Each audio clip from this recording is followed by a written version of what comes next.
Hello everyone, நான் உங்க doctor Bala. இன்னைக்கு ஒரு டிசாஸ்டரை பத்தி பார்க்க போறோம். அதாவது அது என்ன டிசாஸ்டர் அப்படின்னா, 1922 லியோனார்ட் தாம்சன் அப்படின்ற ஒரு 14 வயசு பையனுக்கு ஏற்பட்ட அந்த டிசாஸ்டர். அந்த டிசாஸ்டர்னால அவன் இறக்குற தருவாய்க்கு போயிட்டான். இவ சபுட் டை. அந்த நேரத்துல அவனுக்கு வரமா அமைஞ்சது தான் ஒரு இன்ஜெக்ஷன். அந்த இன்ஜெக்ஷன் தான் இன்சுலின்.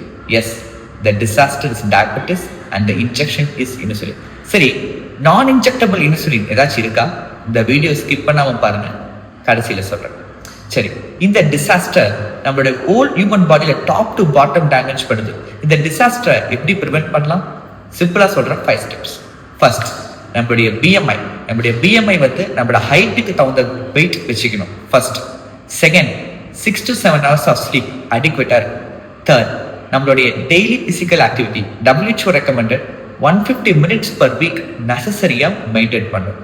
ஃபோர்த், என்னன்னு பார்த்தீங்கன்னா வெல் பேலன்ஸ்டு டயட். இதை ஸ்கிப் பண்ணவே கூடாது. ஃபிஃப்த், 30 இயர்ஸ்க்கு மேலே போயிட்டாலே NCD ஸ்க்ரீனிங், அதாவது நான் கம்யூனிகபிள் டிசீஸ் ஸ்க்ரீனிங் கண்டிப்பாக தேவை. ஸோ இந்த 5 திங்ஸை நம்ம ஃபாலோ பண்ணிக்கிட்டே ஆகணும். சரி, ஓகே, வீடியோட ஃபர்ஸ்ட்ல சொன்னேன்ல, it's a non injectable insulin. Your exercise is the non injectable insulin. So your diabetes prevention not starts with medication, it starts with your daily day-to-day routine. So thank you.